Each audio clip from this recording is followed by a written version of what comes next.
स्वतःवर प्रेम असलं तर जगातली कोणतीही व्यक्ती तुमची कमजोरी बनत नाही. स्वतःवर प्रेम असणं ही मानसिक आरोग्याची पहिली पायरी आहे.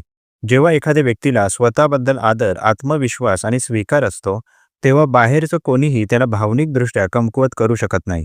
अशा व्यक्तीचं आत्ममूल्य दुसऱ्यांच्या मान्यतेवर अवलंबून राहत नाही. म्हणूनच जेव्हा आपण स्वतःवर प्रेम करतो, तेव्हा कोणतीही व्यक्ती जरी ती आपल्यासाठी खास असली, तरी ती आपली कमजोरी बनत नाही.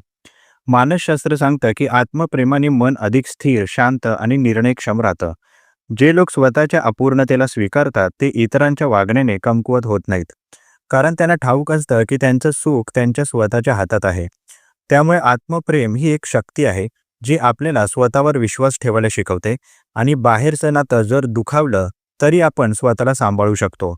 स्वतःवर प्रेम असलं की कोणीही आपल्याला तोडू शकत नाही. हीच खरी मानसिक ताकद आहे. धन्यवाद.